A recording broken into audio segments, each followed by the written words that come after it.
जय Shri Krishna everyone. Doubts की videos मैंने बना ली है टेस्ट की, लेकिन मेरे को सिर्फ 2 लोगों ने अभी तक डाउट्स भेजे हैं टेस्ट के, किसी और ने नहीं भेजे अभी तक। आई एम वेटिंग, वरना मैं 2 लोगों को सच में पर्सनली सेंड कर दूंगा वीडियोस और किसी को सेंड नहीं करूंगा। देखिए भाई, चलिए आगे बढ़ेंगे। अब मैग्नेटिज्म पे चर्चा करेंगे। हमने इलेक्ट्रोस्टैटिक्स खत्म कर लिया है, इलेक्ट्रोडायनामिक्स खत्म कर लिया है। इलेक्ट्रोडायनामिक्स सुनिएगा ध्यान से, सॉरी, इलेक्ट्रोडायनामिक्स का एक पोर्शन खत्म कर लिया है, मतलब करंट इलेक्ट्रिसिटी खत्म कर लिया है, यानी चार्ज जब चलता है तो करंट फ्लो करती है, वो हमने पढ़ लिया है। अब चार्ज के चलने से आपको पता है कि मैग्नेटिक इफेक्ट भी पैदा होते हैं, क्लियर है। तो इलेक्ट्रोडायनामिक्स का एक पार्ट ये भी है, चार्ज चल रहा है मतलब electron is in dynamics. Charge किससे आता है? इलेक्ट्रॉन से बेसिकली देखा जाए तो चार्ज चल रहा है मतलब इलेक्ट्रोडायनामिक्स, उसकी वजह से मैग्नेटिक इफेक्ट भी पैदा होते हैं उसके आसपास, उसकी स्टडी हम करने जा रहे हैं, क्लियर है। तो बिना टाइम वेस्ट करते हुए, पॉइंट टू पॉइंट चर्चा करते हुए हम आगे बढ़ रहे हैं। तो सबसे पहला जो इसमें मेन लॉ आता है दैट इज बायो-सवर्ट लॉ। कौन सा लॉ है बेटा? That is Biot Savart law. सीधे शुरुआत यहीं से करेंगे, सीधे। जब चार्ज चलने लगा तो क्या होने लगा? जब चार्ज मोशन में आया तो क्या होने लगा भाई? वो जो चार्ज चल रहा था वो, उसकी वजह से मैग्नेटिक इफेक्ट पैदा हुआ। सबसे पहले किसने देखा? ऑयस्टेड ने देखा। ऑयस्टेड अपना एक्सपेरिमेंट कर रहे थे। ऑयस्टेड ने जैसे ही सर्किट में करंट फ्लो कराई तो साइड में जो कंपास नीडल रखी हुई थी, कंपास नीडल में डिफ्लेक्शन हो गया। सर्किट ऐसे करके, सपोज कीजिए सर्किट ऐसे करके था, इसमें करंट ऐसे करके फ्लो की, पहले फ्लो कराई तो कंपास नीडल सपोज इधर की तरफ डिफ्लेक्ट हुई, फिर करंट बंद कर दी तो कंपास नीडल वापस अपनी जगह आ गई। करंट अपोजिट में फ्लो कराई तो कंपास नीडल में अपोजिट में डिफ्लेक्ट हो गई। तो इससे पता चला कि अच्छा, जो करंट फ्लो हो रहा है, यानी चार्ज अगर कभी चलना शुरू किया, चार्ज में कभी मोशन आ गया तो वहां मैग्नेटिक फील्ड पैदा होने लग जाता है। कैसा फील्ड पैदा होने लग जाता है? Magnetic field. यानी moving charge behaves as a magnet. बोलो क्या behaves as a magnet? Moving charge behaves as a magnet, clear है। यानी चार्ज ने जब मोशन किया तो किसकी तरह बिहेव करने लगा? ये मैग्नेट की तरह बिहेव करने लगा। बोलो समझ में आया? अब जब बात आती है, चलो बायो-सवर्ट लॉ को भी देखेंगे बाद में, हालांकि पहला टॉपिक तो यही होने वाला था, लेकिन अब मैं तुम्हें बेसिक कुछ समझा रहा हूं। ये जो बता रहा हूं ये भी लिखने वाली बात है वैसे। देखिए, तो इसका मतलब ये कि भाई चार्ज जब मोशन में आएगा तो चार्ज किस में आ गया बेटा? ध्यान से सुनिएगा, चार्ज किस में आ चुका है भाई? मोशन में आ चुका है। और जब चार्ज मोशन में आया तो क्या पैदा कर रहा है?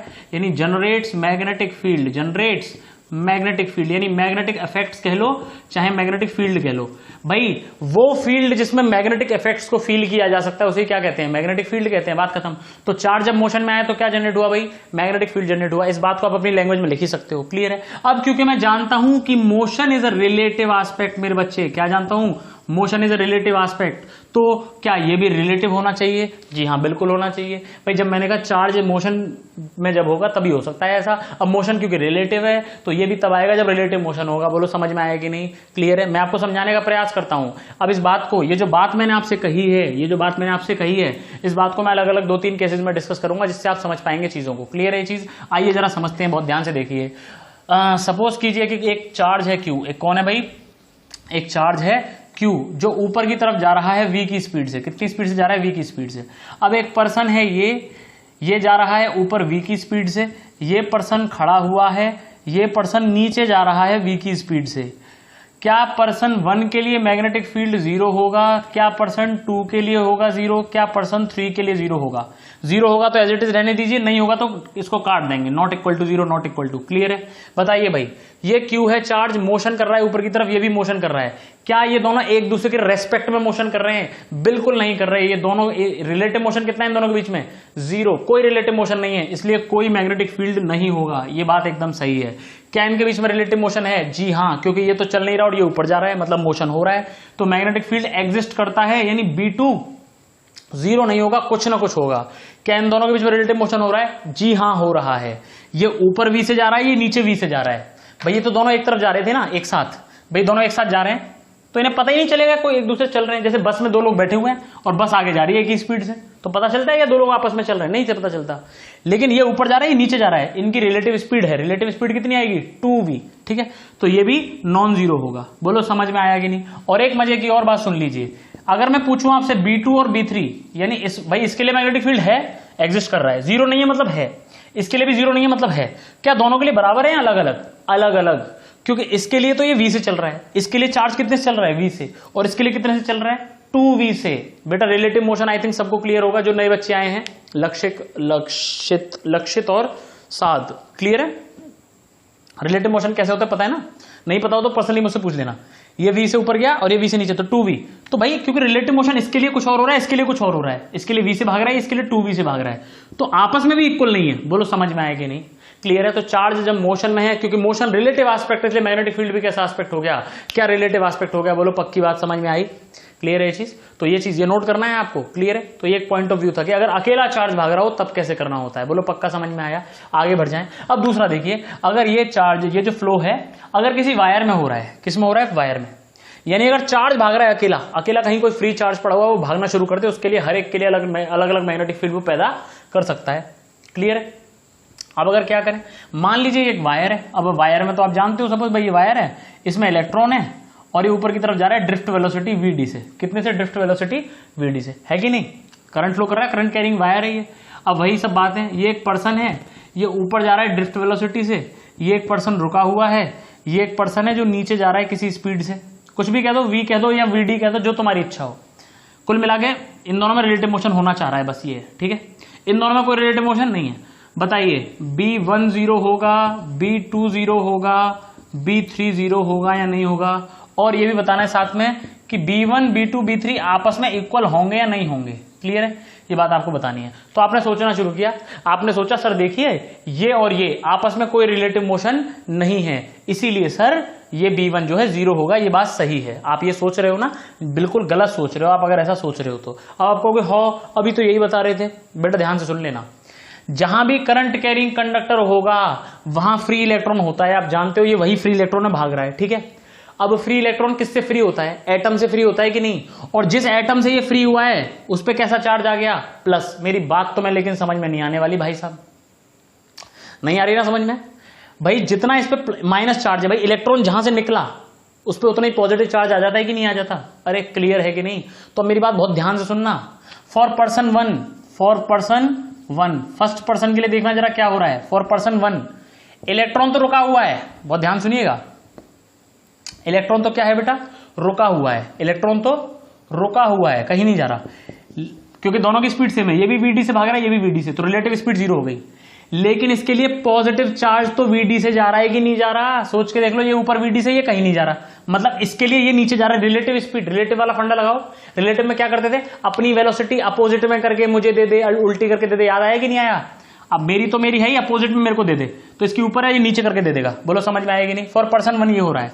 अब मैं बात करूं फॉर पर्सन 2। फॉर पर्सन 2 के लिए इलेक्ट्रॉन तो जा रहा है ड्रिफ्ट स्पीड से, और ये प्लस वाला कहीं नहीं जा रहा भाई साहब, कहीं नहीं जा रहा। क्लियर है ये चीज? चलिए साहब बहुत अच्छी बात है। और मैं बात करूं फॉर पर्सन 3, अगर मैं बात करूं फॉर पर्सन 3 की, तो पर्सन 3 के लिए क्या हो रहा है भाई? बहुत ध्यान से देखिएगा। इलेक्ट्रॉन जो है, यहां बना दूं जरा, यहां पे बना दे रहा हूं। देखिए पर्सन 3 के लिए क्या हो रहा है? इलेक्ट्रॉन जो है वो तो जा रहा है ऊपर, कितनी स्पीड से? vd plus v। बोलो समझ में आया कि नहीं? vd plus v, relative speed vd, अपनी अपोजिट करके दे दो v। और प्लस जो है, प्लस वाला चार्ज, वो कितने से ऊपर जा रहा है? v से, अपनी अपोजिट में करके देगा ना ये v। क्लियर है? ध्यान से देखना, पर्सन 1 और पर्सन 2 के लिए सेम मैग्नेटिक फील्ड होगा। क्यों होगा? सुन लो। अगर इलेक्ट्रॉन पे चार्ज है -e, तो ये कितना होगा? +e। सीधी सी बात है भाई, +e प्लस ई प्लस ई। भाई जितना इलेक्ट्रॉन, भाई जितना चार्ज निकला नेगेटिव उतना ही पॉजिटिव आ जाता है। दोनों सेम चार्ज है। देखो इस वाले केस में भाई ये तो चल ही नहीं रहा, भाई फर्स्ट पर्सन के लिए ये तो चल ही नहीं रहा, तो इसको मिटा दो। ऐसी सेकंड पर्सन के लिए ये नहीं चल रहा, तो इसको मिटा दो। क्लियर है? अब देखो, इसके लिए एक इलेक्ट्रॉन है जो ऊपर जा रहा है, और इसके लिए ऐसे मान लो एक प्रोटॉन है जो नीचे जा रहा है सेम स्पीड से। अरे भाई नेगेटिव ऊपर जाए या पॉजिटिव नीचे आए, बात तो एक ही होती है। भूल चुके हो क्या? बिल्कुल ही। करंट तो ऊपर, करंट तो एक ही तरफ फ्लो हुआ। अरे इलेक्ट्रॉन ऊपर जाए या प्लस नीचे आए, करंट किधर जा रहा है? ऊपर की। करंट किधर जा रहा है? नीचे की तरफ। बात समझ आई कि नहीं आई? तो दोनों कंडीशन एक ही तो हैं, सेम चार्ज हैं, बस अपोजिट अपोजिट है। एक माइनस है तो एक प्लस है, तो भाग भी तो अपोजिट रहे हैं। एक बार तुम मुझे उल्टा करो, फिर उल्टा कर दो, तो मैं सीधा हो जाऊंगा कि नहीं? नहीं समझे? कॉपी रखो अपने सामने, खोल कॉपी रखो अपने सामने बंद करके एकदम। उस कॉपी को एक बार उल्टा करो और फिर उल्टा करो, तो कॉपी सीधी हो जाएगी कि नहीं? तो वही तो कह रहा हूं मैं, प्लस माइनस उल्टे हैं एक दूसरे के। यहां माइनस भाग रहा है, वहां प्लस भाग रहा है, उल्टा हो गया। लेकिन भाग भी तो उल्टे रहे हैं, ये ऊपर वो नीचे, तो उल्टा उल्टा सीधा हो गया कि नहीं? एक ही बात पड़ गई। कहने का मतलब ये है दोनों सेम हो गए, तो B1 बराबर B2, यानी मैग्नेटिक फील्ड है। पहली बात तो ये समझ में आई कि हाँ पर्सन 1 के लिए चार्ज भाग रहा है, पर्सन 1 के लिए चार्ज भाग रहा है, मतलब मैग्नेटिक फील्ड होगा। यानी नॉन जीरो होगा। पहली बात तो ये हो गई, नॉन जीरो होगा। ऐसे ही परसेंट 2 के लिए भी चार्ज भाग रहा है ऊपर की, हाँ तो नॉन जीरो होगा। और साथ में एक और बात समझ में आई कि B1 और B2 बराबर होंगे, क्योंकि दोनों सेम ही सिचुएशन है। अरे बोलो यार समझ में आया कि नहीं आया? अरे पक्की बात है, क्लियर। अब पर्सन 3 को देखो, पर्सन 3 को देखो क्या कह रहा है ये, कि पर्सन 3 का इलेक्ट्रॉन जो है कितने से ऊपर जा रहा है, ड्रिफ्ट वेलोसिटी से और प्लस v से। तो मैं इसको कैसे कह रहा हूं, बहुत ध्यान सुनना, बहुत ध्यान सुनिएगा। मैं कह रहा हूं इलेक्ट्रॉन vd से भी चल रहा है और इलेक्ट्रॉन v से भी चल रहा है। भाई vd प्लस v का मतलब इलेक्ट्रॉन vd से भी चल रहा है, वही वाला इलेक्ट्रॉन v से भी चल रहा है। अब देखो नेगेटिव चार्ज ऊपर जा रहा है v से और पॉजिटिव चार्ज भी उतना ही है और ऊपर जा रहा है v से, तो इसको कैंसिल कर देगा ये, हाँ या ना? भाई मैं तुमसे कहूं इधर की तरफ नेगेटिव चार्ज चल रहा है कुछ किसी स्पीड से और पॉजिटिव भी उतनी स्पीड से चल रहा है, तो यार फिर कुछ नहीं चल रहा ना। नेगेटिव इधर गया, भाई मैं तुमसे कहूं नेगेटिव चार्ज इधर जा रहा है और पॉजिटिव भी इधर ही जा रहा है और दोनों बराबर हैं, अबे तो कुछ नहीं चल रहा ना। फिर तो इसका मतलब दोनों मतलब जीरो चार्ज हो गया ना, कुछ नहीं चल रहा। नेगेटिव कहता करंट इधर जाएगी, पॉजिटिव कह रहा है करंट इधर जाएगी, क्योंकि आप जानते हो करंट हमेशा नेगेटिव के चलने के अपोजिट होती है। नेगेटिव इधर जा रहा है तो करंट इधर हुई, पॉजिटिव की तरफ होती है। तो मैं कहूं आई करंट इधर है और आई करंट इधर है, तो कितनी होगी करंट? जीरो। मेरी बात समझ आ रही है कि नहीं? कहने का क्या मतलब है, समझ आ रहा है कि नहीं? तो ये वाले चीज तो कैंसिल होगी ना एक दूसरे से, तो क्या बचा? सिर्फ इलेक्ट्रॉन है जो वीडी से जा रहा है, यानी थर्ड पर्सन के लिए सिर्फ क्या बचा? वो तो कैंसिल हो गए। सिर्फ इलेक्ट्रॉन है जो कितने से जा रहा है बेटा? वीडी से। कंफ्यूजन वाली कोई बात नहीं, बहुत ही आसान सी बात है। लो मैं वैल्यू ले रहा हूं कुछ, सपोज करो वीडी को मैंने मान लिया 1 और ये वी की वी है 3, सपोज ये 1 है और ये 3 है, तो इलेक्ट्रॉन जा रहा है वीडी प्लस वी से मतलब 4 से, और पॉजिट्रॉन जा रहा है, पॉजिटिव वाला जा रहा है 3 की स्पीड से। ठीक है भाई, ये सब 4 को लिखो 1 + 3, तो इलेक्ट्रॉन 3 से जाए और प्लस 3 से जाए तो बात कट गई ना, ये तो आपस में कट गए, तो 1 ही तो बचा सिर्फ। तो बात यही बची कि इलेक्ट्रॉन कितने से जा रहा है? वीडी से, वीडी से। तो देखो ये वाली सिचुएशन और ये वाली सिचुएशन सेम है। पर्सन 2 और पर्सन 3 के लिए क्या है? सेम टू सेम, यानी इन दोनों का भी बराबर है। B2 और B3 भी क्या है? बराबर। बात समझ में आई कि नहीं? यानी B3 भी नॉन जीरो है, यानी तीनों के लिए मैग्नेटिक फील्ड है और इक्वल है बेटा। और क्या है? इक्वल। पिछला वाला केस बिल्कुल अपोजिट था, लेकिन ये वाला केस बिल्कुल अपोजिट आ गया। बोलो मेरी बात समझ में आई कि नहीं आई? अरे पक्की बात है, नहीं आया पक्का समझ। ये सब लिखना है बेटा, ये ऐसे ही नहीं है, ये बनाने हैं केस। पर्सन 1 के लिए हो रहा है, पर्सन 2 के लिए हो रहा है, पर्सन 3 के लिए हो रहा है। ठीक है, तो कंक्लूजन क्या निकला? कंक्लूजन जरूरी है, ये लिखो मत चाहे मत लिखो, कंक्लूजन जरूर लिख लेना। क्लियर है? जब एक फ्री चार्ज भाग रहा हो, अपनी लैंग्वेज में लिखना है इसको, जब एक फ्री चार्ज भाग रहा है कहीं पे किसी स्पीड से चल रहा है, तो अलग अलग ऑब्जर्वर्स के लिए फील्ड अलग अलग हो सकता है। क्लियर है? फील्ड अलग अलग होगा, हो क्या सकता है? होगा। क्लियर है? लेकिन अगर एक करंट कैरिंग कंडक्टर में चार्ज भाग रहा है, कहां भाग रहा है?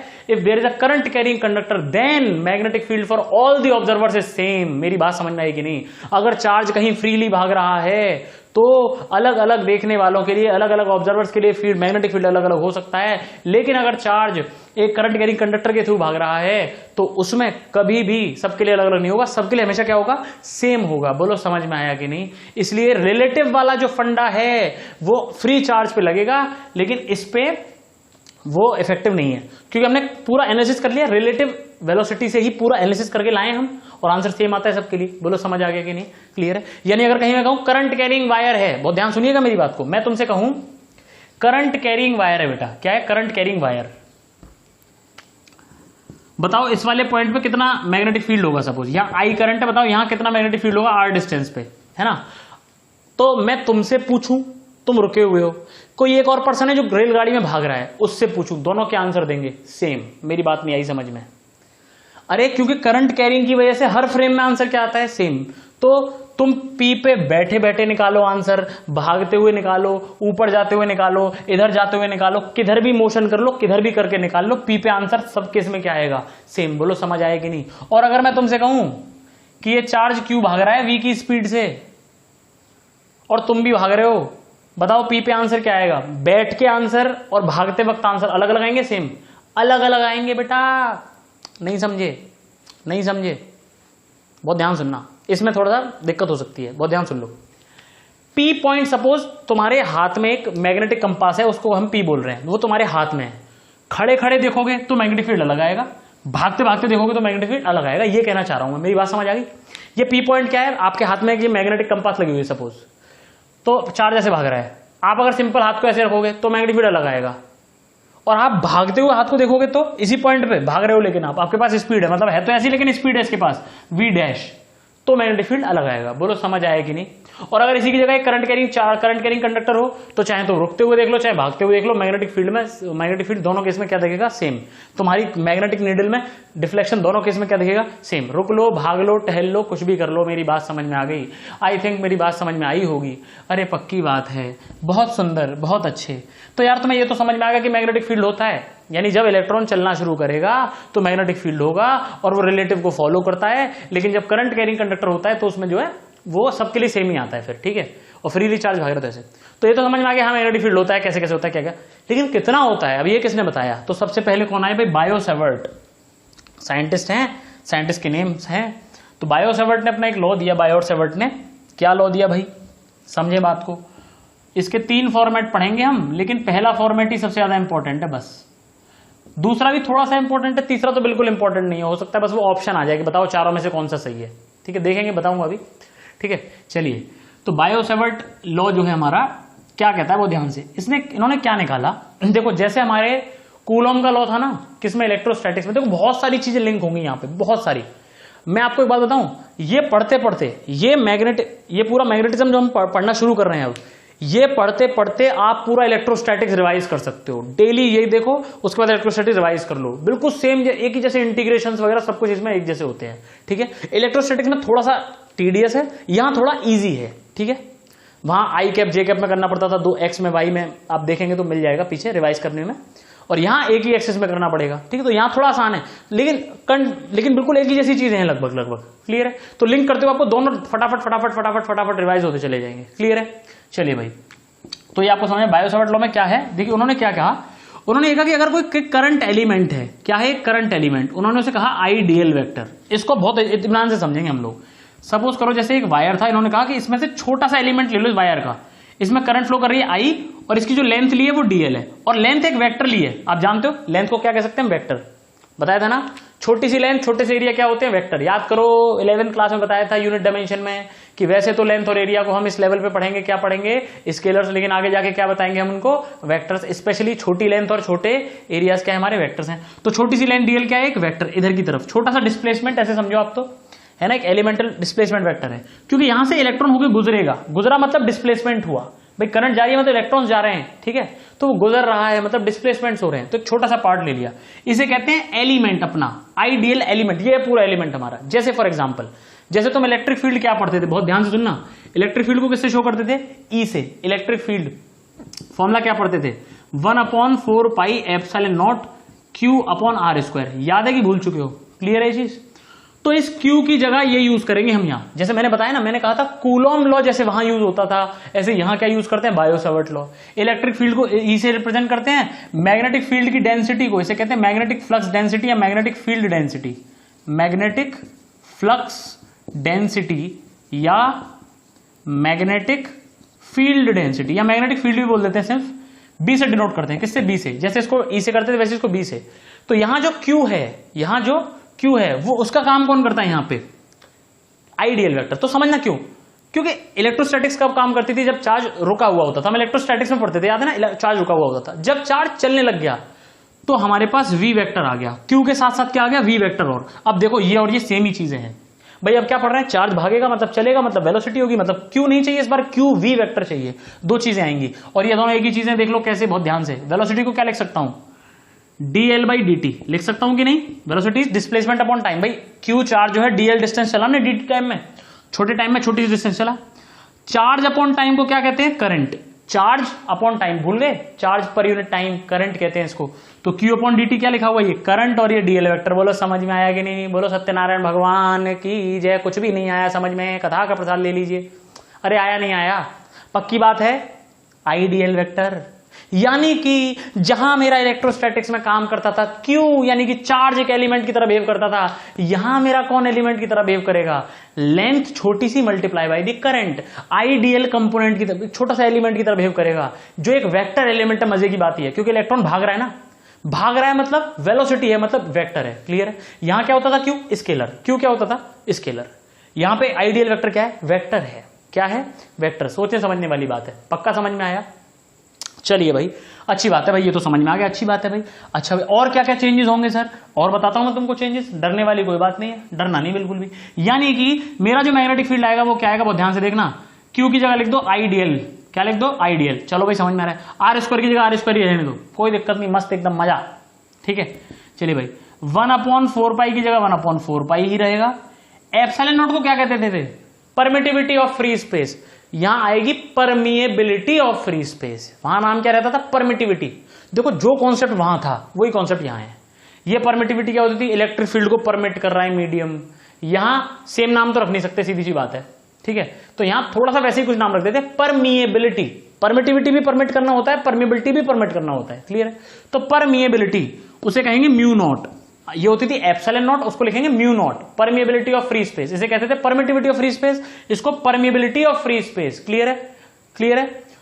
तो म्यू नॉट यहां ये नीचे आता है, यहां ये ऊपर आएगा, म्यू नॉट अपॉन 4 पाई, उल्टा हो जाता है। याद रखना, इलेक्ट्रोस्टैटिक्स में पूरे में एप्सिलॉन नॉट नीचे नीचे नीचे नीचे, इसमें म्यू नॉट कहां आएगा? ऊपर ऊपर ऊपर। सिर्फ यही नहीं है, बहुत बहुत कई जगह पढ़ेंगे अभी, ऊपर ऊपर, हमेशा ऊपर। और अगर कहीं ये ऊपर आता था इसमें, सपोज कहीं किसी फॉर्मूले में एप्सिलॉन नॉट ऊपर आता है, तो यहां क्या आ जाएगा? म्यू नॉट नीचे आ जाएगा। जस्ट उल्टा कर देना है, एप्सिलॉन नॉट नीचे तो म्यू नॉट ऊपर, है ना? याद रखने की ट्रिक्स, लिंक करके चल रहे हैं दोनों को। बोलो समझ आ रहा है कि नहीं? अब इसी बात को मैं थोड़ा टेक्निकल टर्म्स में लिखूंगा। किसमें लिखूंगा? टेक्निकल टर्म्स में। ठीक है, यही बात है, तो मैंने लिंक करके बताया। देखो कैसे कूलम्ब्स लॉ से इसको रिलेट किया मैंने। ठीक है, तो ये तो खैर अपनी कैपेबिलिटी है। अब असली बात सुनो, उन्होंने क्या कहा, बायो सेवर्ट ने क्या कहा कि अगर कोई करंट कैरिंग वायर है, उसका छोटा सा एलिमेंट लिया मैंने, आई डीएल वेक्टर, यानी आई तो थी इस वायर में करंट, आई क्या है इस वायर में? करंट। और डीएल वेक्टर क्या है? आई को चलो कैपिटल आई शो कर देता हूं, कैपिटल आई क्या है इसमें? करंट, और डीएल क्या है? वेक्टर। एलिमेंट क्या बना? आई डीएल वेक्टर। एलिमेंट क्या बना? आई इंटू डीएल वेक्टर। ये पूरा एलिमेंट है, जो कैसा एलिमेंट है? वेक्टर एलिमेंट है बेटा। कैसा एलिमेंट है? वेक्टर एलिमेंट है। लो समझ में आ रहा है, पक्की बात है। तो उन्होंने क्या कहा, सपोज किसी पॉइंट पी पे आपको निकालना है क्या? मैग्नेटिक फील्ड, यानी you have to find magnetic flux density at point P, find करना है। तो उन्होंने रूल क्या दिया? बायो सेवर्ट का लॉ क्या है? बहुत ही इंपॉर्टेंट लॉ है। तो इस आइडियल वेक्टर से मिलाते हुए, इसको डॉट डॉट डॉट करते हुए मिला दीजिए, आर डिस्टेंस हो गई। यानी इस एलिमेंट से आर डिस्टेंस पे कोई पॉइंट है, तो वहां मैग्नेटिक फील्ड कैसे निकालेंगे? तो उन्होंने कहा कि मैग्नेटिक फील्ड जो होगा, बहुत ध्यान सुनते हैं, उन्होंने क्या कहा? उन्होंने कहा इसकी जो वैल्यू है वो प्रोपोर्शनल होगी करंट के। जितनी ज्यादा करंट उतना ज्यादा मैग्नेटिक फील्ड। सीधी सी बात है भाई, कॉमन सेंस है। मैग्नेटिक फील्ड क्यों आ रहा है? करंट की वजह से, तो जितनी ज्यादा करंट उतना ज्यादा। ठीक है भाई, अच्छी बात है। और क्या कहा उन्होंने ये भी कहा कि ये डीएल वेक्टर के भी प्रोपोर्शनल होगा। ठीक है, किसके प्रोपोर्शनल होगा? डीएल वेक्टर के प्रोपोर्शनल होगा। और हम इन दोनों को मिलकर के पढ़ ले रहे हैं। उन्होंने कहा कि करंट एलिमेंट जो है पूरा का पूरा, करंट एलिमेंट क्या कहते हैं? आइडियल वेक्टर को। आई तो सिर्फ करंट है, आइडियल वेक्टर क्या है? Current element. तो जितना ज्यादा करंट एलिमेंट होगा उतनी ज्यादा मेरा बीपी होगा। क्लियर है चीज? तो एक बात तो ये उन्होंने बोली। दूसरी बात उन्होंने क्या बोली? BP is inversely proportional to r square. BP is inversely proportional to r square. बिल्कुल इनवर्स स्क्वायर लॉ। कैसा square law? Inverse square law को फॉलो कर रहा है। बोलो समझ में आएगी नहीं? एक और बात उन्होंने बोल दी कि BP is proportional to sine theta also. और साइन थीटा कौन है? कौन कम वक्त है ये साइन थीटा? इसमें थीटा क्या है? थीटा ये वाला एंगल था जो डीएल वेक्टर और आर वेक्टर के बीच का एंगल है। किसके बीच का एंगल है? डीएल वेक्टर और आर वेक्टर। देखो डीएल वेक्टर इधर की तरफ और R vector position vector, position उधर है, यानी पी पॉइंट किधर है? उधर। तो पोजीशन इधर हो गई कि नहीं? तो पोजीशन वेक्टर ये हो गया आर वेक्टर। डीएल वेक्टर और आर वेक्टर के बीच के एंगल को क्या बोला गया बेटा? थीटा बोला गया। तो कह रहे हैं वो कि अगर इसको थीटा माने तो ये साइन थीटा पे भी डिपेंड करता है। किस पे डिपेंड करता है? साइन थीटा पे। और सब कुछ मिला मिलू के जो बना वो क्या बना? आपने ये लिख लिया होगा या लिख लेंगे आप, जो भी है। ठीक है, तो ये कौन बोला? बायो सेवर्ट कह रहे हैं ये बात, मैं नहीं कह रहा भाई। ये बायो सेवर्ट साइंटिस्ट है, वो कह रहे हैं इस बात को एक्सपेरिमेंट करने के बाद कि भाई देखो ऐसा लग रहा है, ऐसा लग रहा है, ऐसा लग रहा है। तीनों को मिला के देखें कंबाइनली। ठीक है, कंबाइनली हम क्या कह सकते हैं कि बीपी जो है भाई वो तो प्रोपोर्शनल आ रहा है किसके? I DL sine theta upon R square के, ऐसा कहा। और फिर प्रोपोर्शनलिटी कांस्टेंट भी लगाया, म्यू नॉट अपॉन 4 पाई, जो मैं बता रहा था अभी। ये कहा, क्या कहा गया इसको? Proportionality constant, I DL sine theta upon R square. लेकिन तुम्हें मेरी ये बात समझ में आने वाली? पक्का ही समझ में? अब ये म्यू नॉट क्या है लिखेंगे आप? Mu naught is permeability of free space. क्या लिखेंगे बेटा? परमिएबिलिटी। पता है इसमें दिमाग में लोड लेके काम नहीं करना इस चैप्टर में। तुम ये मानना, ये तो तुम बिल्कुल इलेक्ट्रोस्टैटिक्स का भाई है, बिल्कुल सेम टू सेम। ठीक है, बस कुछ कुछ चीजें नाम चेंज हो रहे हैं, बस कुछ कॉन्सेप्ट लगभग वैसे ही ज्यादातर। क्लियर है? ठीक है, देखते जाइएगा। परमिबिलिटी ऑफ फ्री स्पेस है भाई। ये क्या है? Permeability of free space. इसकी वैल्यू सुन लीजिए, 4 पाई इंटू 10 की पावर -7। 4 पाई इंटू 10 की पावर -7। और यूनिट जो है इसकी निकाल सकते हैं, कैसे निकालेंगे, इसको लिखते हैं हम लोग इसकी यूनिट होती है वेबर पर मीटर स्क्वायर, बताऊंगा मैं आपको। इसकी जो यूनिट है बी की फ्लक्स डेंसिटी की, इसको बोलते हैं क्या, weber per metre square. Weber को ऐसे लिखते हैं WEBER, लेकिन शॉर्ट में WB लिख देते हैं, per metre square, WB per metre square, नहीं weber per metre square is equal to mu nought, ये है मीटर स्क्वायर। तो ध्यान से देखें, नीचे मीटर स्क्वायर है, मीटर स्क्वायर, ये क्या है एम्पियर, ये क्या है मीटर, ठीक है। तो देखो मीटर स्क्वायर से मीटर स्क्वायर कैंसल, और ये म्यू नॉट लिख रहा है साथ में। 4 पाई की यूनिट होती नहीं है, साइन थीटा की यूनिट होती नहीं है, तो क्या आ जाएगा इसकी यूनिट निकालने के लिए, वेबर अपॉन एम्पियर मीटर, ठीक है। तो इसकी यूनिट आ गई वेबर अपॉन एम्पियर मीटर। बोलो पक्का समझ में आया, ठीक है। तो 4 पाई 10 की पावर -7 इसकी यूनिट है weber per ampere metre. Magnetic flux density क्या चीज है हम पढ़ेंगे, डोंट वरी, क्या है क्या नहीं है वो सब वैसे डेफिनेशन वगैरह है, वो सब हम कर लेंगे। लेकिन पहले आप कॉन्सेप्ट समझा रहा हूं मैं आपको, ताकि आपको थोड़ा फील आना शुरू हो जाए पहले लेक्चर से कि अच्छा ये तो बिल्कुल वैसा ही है, ठीक है। तो वेबर पर मीटर स्क्वायर क्या है, इसकी यूनिट है, और भी यूनिट है इसकी, ठीक है, सब बात करेंगे, डोंट वरी। टेस्ला, इसको टेस्ला भी बोलते हैं, क्या बोलते हैं इसको, tesla. Weber per metre square is the unit of flux density. Magnetic flux density या magnetic field density, magnetic field density की जो यूनिट है वो क्या है, वेबर पर मीटर स्क्वायर, ऐसा यूनिट, इसको टेस्ला भी बोलते हैं, टेस्ला साइंटिस्ट के नाम पे, ठीक है। सीजीएस सिस्टम में जो यूनिट है इसकी वो सुन लीजिए, सीजीएस सिस्टम में जो इसकी यूनिट है that is Gauss, that is Gauss, Gauss भी साइंटिस्ट का नाम है वैसे। और एक टेस्ला में, यानी ऐसा यूनिट जो है टेस्ला, एक टेस्ला में 10 की पावर 4 गॉस होते हैं। कितने गॉस होते हैं बेटा, 10 की पावर 4 गॉस, या 1 गॉस में होते हैं 10 की पावर -4 टेस्ला, उल्टा कर लो जस्ट, क्लियर है। बोलो पक्का समझ में आया, तो ये इसकी वैल्यू हो गई। तो ऐसा करके अब इसको थोड़ा और टेक्निकली लिख रहे हैं, ध्यान से देखिएगा, इतना नोट कर लिया, ये समझ के होंगे आप लोग, क्लियर है। ये पूरा फिगर दिमाग में रखना, ये भूलना नहीं है फिगर को, ठीक है, बहुत ही फेमस सा फिगर है ये, ठीक है। तो जो आपने बनाई लिया होगा, आगे देख रहे हैं इसको, तो देखें, तो इसको जो टेक्निकल फॉर्मेट में लिख रहे हैं, देखिए अब वेक्टर फॉर्म में लिख रहा हूं, ध्यान से समझिएगा, mu not upon 4 pi I DL vector cross R vector upon R vector के मैग्नीट्यूड की पावर 3। देखो क्या किया मैंने, ये साइन थीटा में थोड़ा चतुराई से लिखा है दिमाग से, भाई मेरे को याद था कि अगर किसी वेक्टर का क्रॉस प्रोडक्ट करूं दूसरे वेक्टर से तो आंसर आता है ए बी साइन थीटा। तो साइन थीटा को इंट्रोड्यूस कर सकता हूं क्रॉस प्रोडक्ट की वजह से, किसकी वजह से, क्रॉस की वजह से। तो वही दिमाग लगा लिया मैंने, भाई मुझे पता है, देख रहे हो इतना तो याद होगा तुमको, ठीक है। तो भाई मुझे पता है डीएल वेक्टर इधर की तरफ था और आर वेक्टर इधर की तरफ था, बीच का एंगल थीटा था। तो अगर मैं करता हूं डीएल क्रॉस आर, क्या करता हूं मैं, डीएल क्रॉस, तो अगर मैं करता हूं डीएल क्रॉस आर, ध्यान से देखें इधर, डीएल क्रॉस आर करता हूं, तो DL vector cross R vector, तो क्या आ जाएगा, DL into R into sine theta आ जाएगा कि नहीं, ठीक है। तो देखो ये क्या बन जाएगा, DL into R into sine theta, और आई है ही पहले से, देखो इतना समझ में आ गया होगा, मिटा दूं इसको, ठीक है। तो DL into R into sine theta, ये तो समझ में आ ही रहा है, आई पहले से, म्यू नॉट भी है, 4 पाई भी है। अब लेकिन मुझे लेके आना है अपॉन आर स्क्वायर, तो नीचे लिख लो आर की पावर 3, क्या फायदा हुआ उससे, एक आर से एक आर कैंसिल तो भी हो जाएगा, तो 2 बच जाएगा, तो ये इसलिए आर की पावर 3 कर दी मैंने नीचे। बोलो समझ में आया कि नहीं। तो तुम्हें ये याद रखना है, बहुत ही इंपॉर्टेंट, ठीक है। इससे क्या फायदा भाई, ये और ये तो एक ही चीज है, फिर ये इंपॉर्टेंट क्यों बता रहा हूं मैं, क्योंकि इसमें डायरेक्शन भी है बेटा। भाई आपको ए क्रॉस बी वेक्टर की डायरेक्शन निकालना आती है कि नहीं आती, क्रॉस प्रोडक्ट की डायरेक्शन कैसे निकालते हैं, जैसे सपोज ए वेक्टर इधर है, चलो मैं रिवाइज करा देता हूं जल्दी से फटाफट से, इतना नोट कर लिया होगा पहले आपने, ठीक है। चलिए अब जल्दी से रिवाइज कराऊंगा मैं आपको, 2-3 केस देता हूं, ठीक है। ए क्रॉस बी की डायरेक्शन कैसे निकालते थे याद हो तो बताइए, पहले बहुत ही सिंपल सी बात, ठीक है। अगर बाहर है बोर्ड के तो डॉट बोल देना, और अगर अंदर है बोर्ड के तो क्रॉस बोलते हैं, ठीक है। ए वेक्टर इधर है और बी वेक्टर इधर है, बताओ ए क्रॉस बी की डायरेक्शन क्या होगी, ए क्रॉस बी की डायरेक्शन कैसे करते थे, सीधे हाथ के पाम को ए की तरफ रखो, बी की तरफ घुमाओ, ए की तरफ रखो और बी की तरफ घुमाओ, तो जो थंब बताता है वो क्या बताता है, ए क्रॉस बी की डायरेक्शन, याद है ना, ए क्रॉस बी की डायरेक्शन क्या हो गई, क्रॉस। बी क्रॉस ए पूछता तो बी की तरफ पाम रखो, ए की तरफ घुमाओ, बाहर आ रहा है डॉट, यानी इसकी डायरेक्शन तो आ रही है क्रॉस और इसकी डायरेक्शन आ रही है डॉट, बी क्रॉस ए की डायरेक्शन क्या आ रही है, डॉट, क्लियर है। चलिए भाई अगला सवाल मेरा, ये है ए वेक्टर, ये कौन वेक्टर है, ए वेक्टर, मतलब ए वेक्टर बाहर की तरफ आ रहा है, किधर की तरफ आ रहा है, बाहर, और ये है बी वेक्टर, ये कौन है, बी वेक्टर। बताओ ए क्रॉस बी की डायरेक्शन किधर होगी, किसकी डायरेक्शन, ए क्रॉस बी। जल्दी फटाफट कैसे करते थे, ए की तरफ हाथ रखो, बी की तरफ घुमाओ, ध्यान से देखो, ए की तरफ हाथ रखो, ए बाहर आ रहा है, बाहर की तरफ रखा, बी की तरफ घुमाया तो थंब इधर जा रहा है ना, यानी this is direction of A cross B. और मैं उल्टा पूछ लूं बी क्रॉस ए, तो जस्ट उल्टा कर दो, बी क्रॉस ए, ये हो जाएगा, भाई ए क्रॉस बी जिधर है उसका जस्ट अपोजिट कौन होता है? B cross A. या फिर हाथ से निकाल लो, तुम्हें पता है बी क्रॉस ए, तो बी को पहले कैसे रखोगे? ऐसे, देखो बी को ऐसे रखोगे, बी की तरफ हथेली रखनी है और ए की तरफ घुमाना है। ए किधर है? इधर मार्कर की तरफ, ये ए ऐसे आ रहा है, तो देखो बी की तरफ रखा हाथ, ए की तरफ घुमाया, तो थंब इधर जा रहा है ना, बी क्रॉस ए। बोलो समझ आया कि नहीं? एक और क्वेश्चन करें फटाफट से इस पे जल्दी से, लास्ट, ठीक है। चलिए साहब करते हैं। मेरा बी वेक्टर आ रहा है अंदर की तरफ, किधर की तरफ? अंदर की तरफ, और ए वेक्टर जा रहा है ऐसे। बताओ ए क्रॉस बी किधर होगा? बताओ ए क्रॉस बी किधर होगा? तो तुमने कहा सर ये तो बहुत आसान है, ए की तरफ हाथ को रखते हैं, किधर की तरफ रखते हैं? ए की तरफ, और बी की तरफ घुमाते हैं। तो देखो ध्यान से देखो, इधर पे आ रहा हूं मैं, ए की तरफ हाथ को रखा, ए की तरफ हथेली को रखा, और बी की तरफ घुमाना है, तो बी अंदर है, मतलब अंदर घुमाना है। तो ए की तरफ रखा, बी की तरफ घुमाया, तो जिधर थंब आता है, थंब इधर आ रहा है, तो देखो ये डायरेक्शन है ए क्रॉस बी की। समझ आया नहीं आया? इधर की तरफ ए की तरफ रखा, बी की तरफ घुमाया, ए क्रॉस बी। पक्का समझ आया कि नहीं आया?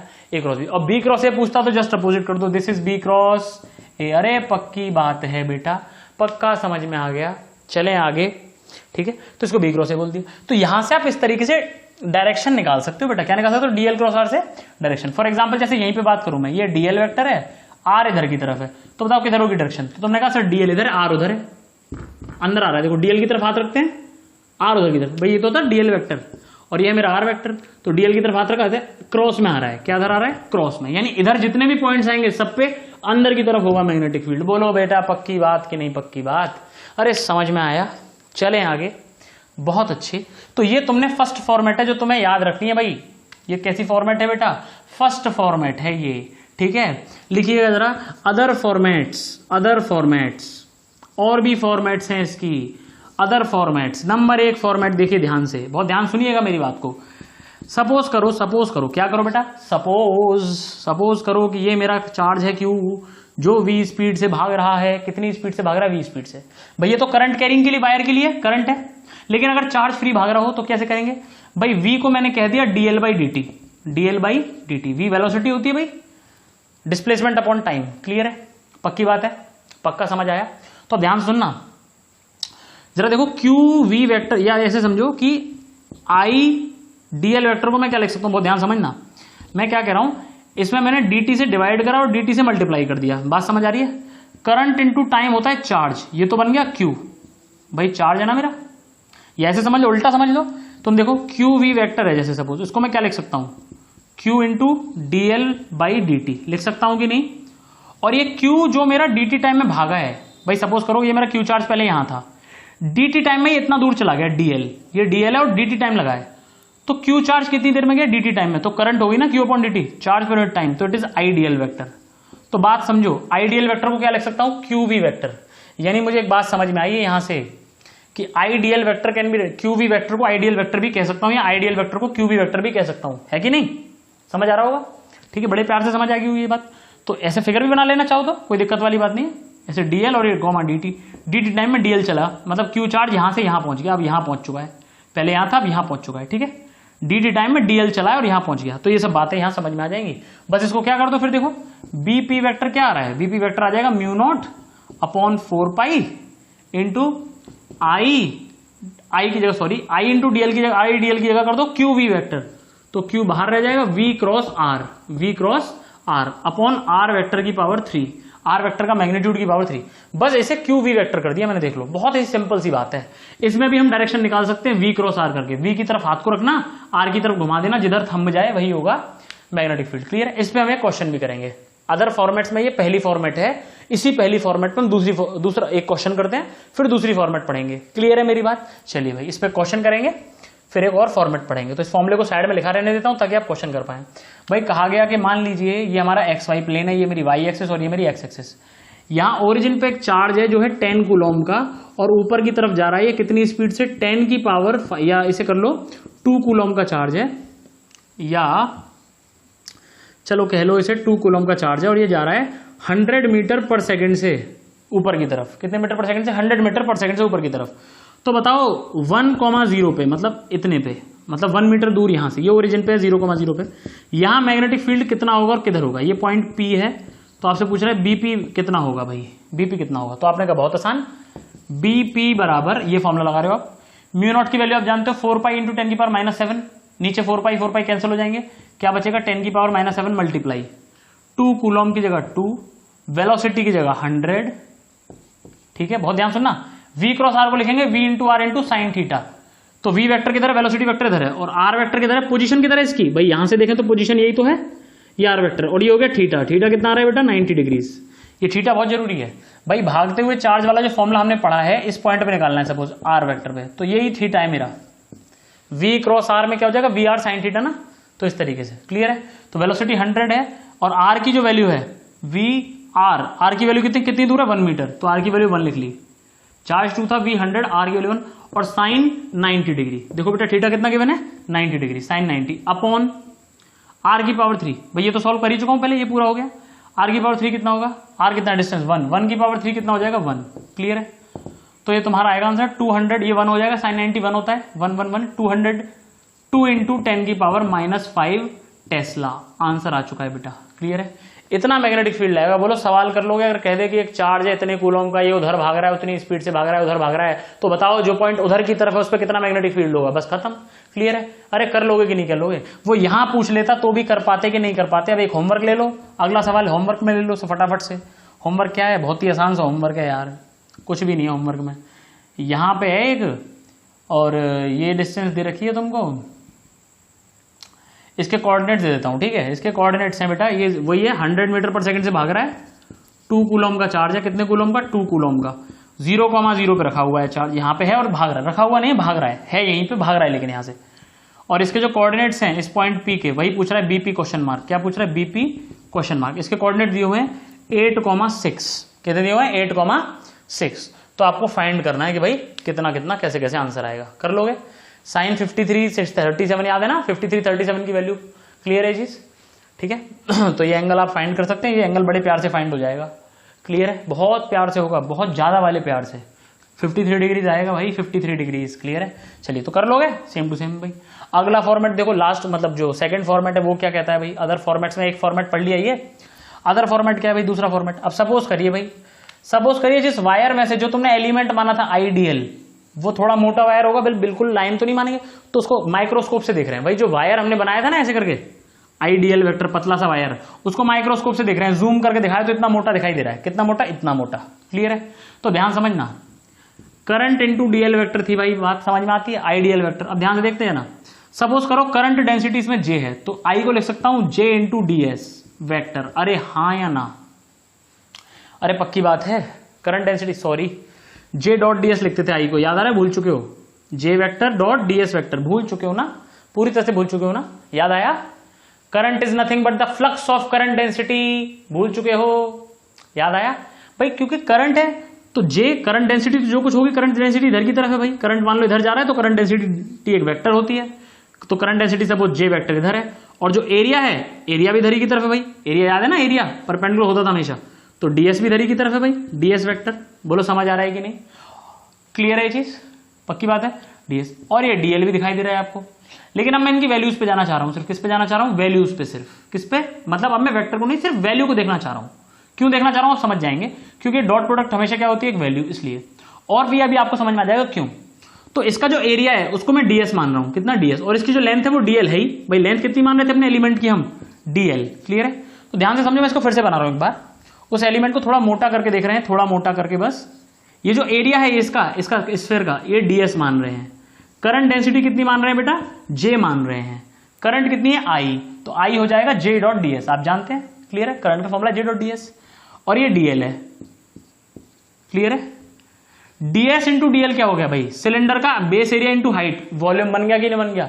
और ये क्योंकि बहुत छोटा सा एलिमेंट था डीएल, तो ये छोटा सा वॉल्यूम होगा, यानी दिस इज डीवी, छोटा सा सरफेस, छोटा सा लेंथ, छोटा सा वॉल्यूम। बात नहीं आई समझ में, तुम चाहे तो छोटा सा मत लिखो, इसको एस लिख लो, ज्यादा कंफ्यूज हो रहे हो, सरफेस एरिया को एस मान लो, मुझे उससे कोई लेना देना नहीं है, मुझे तो बस इतना पता है कि एरिया जो भी हो मल्टीप्लाई बाय लेंथ होता है वॉल्यूम, तो जे डीवी, यानी आई डीएल को मैं जे डीवी लिख सकता हूं बेटा, क्या लिख सकता हूं, जे डीवी। लेकिन ये बात तुम्हें समझ में आने वाली नहीं है, तो ध्यान से सुनो, बीपी का फॉर्मूला क्या था, इस बार मैं वेक्टर वाला नहीं लिख रहा, स्केलर वाला लिख रहा हूं, क्योंकि मैं स्केलर यूज कर रहा हूं। ध्यान से देखें, mu not I DL sine theta था, याद है ना, mu not I DL sine theta upon 4 पाई था और आर स्क्वायर था। तो देखो बीपी कितना आ रहा है, mu naught upon 4 pi, I DL की जगह लिख रहा हूं बस क्यू डीवी, क्या लिख रहा हूं, क्यू डीवी। मेरा जो एलिमेंट है इसका वॉल्यूम कितना है, इसका वॉल्यूम है डीवी, छोटा सा volume DV, Q DV sine theta upon R square. ये आपको याद रखना है, हो सकता है पूछ ले कि बताइए इन 4 ऑप्शन में से कौन सा बायो-सेवर्ट लॉ है, इन 4 ऑप्शन में से कौन सा बायो-सेवर्ट लॉ है। एक ऑप्शन ये होगा और यही आंसर होगा, ठीक है। इसका कोई न्यूमेरिकल तो नहीं आएगा क्योंकि इसके वॉल्यूम की बात, मतलब बना तो सकता है अब जबरदस्ती बनाना चाहे तो, लेकिन एक छोटा सा वॉल्यूम क्यों निकलवाएगा वो तुमसे, ठीक है। क्लियर है ये चीज। तो सॉरी, एक तो बहुत ही एक सुनो, जहां भी इस पूरे लेक्चर में बता रहा हूं, पूरे लेक्चर में मैंने तुम्हें जहां भी ये डी बी निकलवाया ना, बी, जहां भी तुम्हें बीपी लिखवाया है पूरे लेक्चर में, ठीक है।